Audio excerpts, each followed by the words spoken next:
Bienvenue dans votre espace que vous propose Espérance TV Interamérique, dont le titre est « L'effusion du Saint-Esprit ».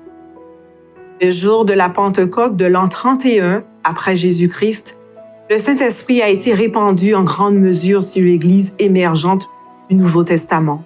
Les résultats, les 120 disciples de Jésus qui priaient dans le cénacle furent remplis du Saint-Esprit. Actes chapitre 2, versets 1 à 4. Les personnes qui autrefois évitaient de témoigner pour Jésus, Matthieu chapitre 26, versets 69 à 75, devinrent audacieuses pour Jésus.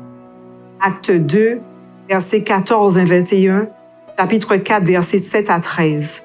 Et 3000 pèlerins juifs à Jérusalem sont devenus le premier groupe de chrétiens de l'histoire, le tout en une seule journée.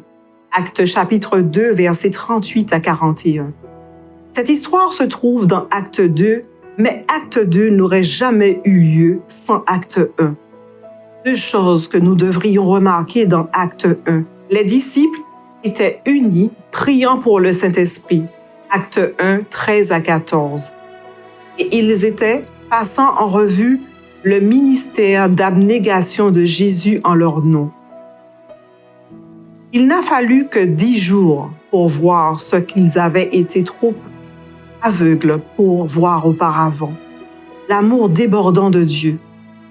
Ce sont deux prémices dans lesquelles l'Église ne peut s'attendre à ce que l'Esprit de Dieu se répande avec une grande puissance pour achever l'œuvre dans le monde. Le calvaire et la communauté. Ce sont des conditions de base pour l'effusion de l'amour de Dieu dans nos cœurs. Romains 5, 5. Lorsqu'une Église décide de se concentrer sur l'amour et le ministère de Jésus en leur nom, et lorsqu'il se serre les coudes pour rechercher l'effusion du Saint-Esprit, communauté, cette Église expérimentera la puissance de Dieu en leur nom.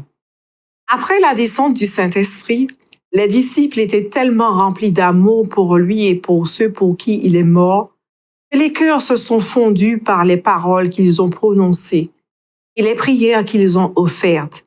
Ils ont parlé dans la puissance de l'Esprit, et sous l'influence de cette puissance, des milliers furent convertis. Les Actes des Apôtres, page 22. Comment faire fondre les cœurs? Nous ne pouvons pas, mais Jésus le peut. Et quand nous sommes remplis de Jésus, voir Éphésiens 3, 14 à 19, son amour fait fondre les cœurs à travers nous. Cette œuvre puissante de l'Esprit se reproduira dans l'Église. Ces scènes sont à répéter et avec plus de puissance. L'effusion du Saint-Esprit le jour de la Pentecôte était la première pluie. Mais la pluie de l'arrière-saison sera plus abondante. L'Esprit attend notre demande et notre réception. Christ doit de nouveau être révélé dans sa plénitude par la puissance du Saint-Esprit. Notez que la puissance de Dieu n'est pas pure ou simple puissance. C'est l'amour profond et universel de Christ pour vous et moi. Comprendre cela et recevoir cela dans le cœur se transforme en la puissante puissance de l'Esprit par l'achèvement de l'œuvre. C'est arrivé il y a 2000 ans. Cela se reproduira. Tournez vos yeux vers Jésus. Rom M. Closé, Tim, est un ancien secrétaire ministériel de division et actuellement pasteur de l'église East Ridge SDI.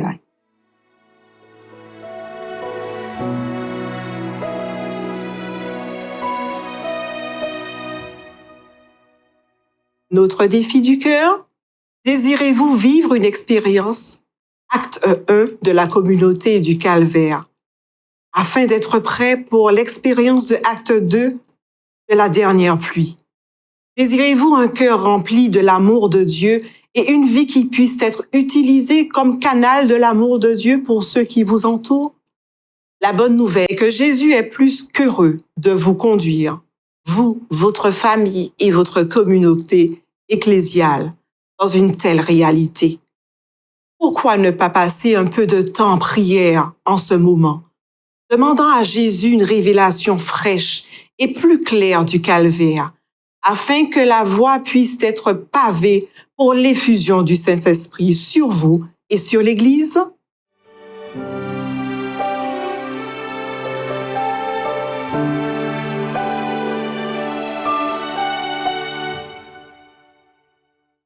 Passons à nos requêtes de prière.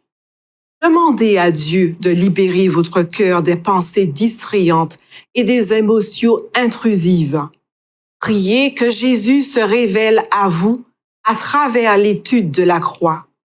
Demandez au Saint-Esprit de vous remplir chaque jour, de vous préparer à être un vase prêt pour l'effusion de la pluie de l'arrière-saison. Priez que Dieu nous aide en tant que peuple à savoir ce que signifie être une communauté dans la prière. Comment créer une chaîne de prière à travers le monde. Priez pour la salle de prière virtuelle en ligne qui se déroule pendant ces 40 jours de prière, ainsi que pendant la session de la conférence générale.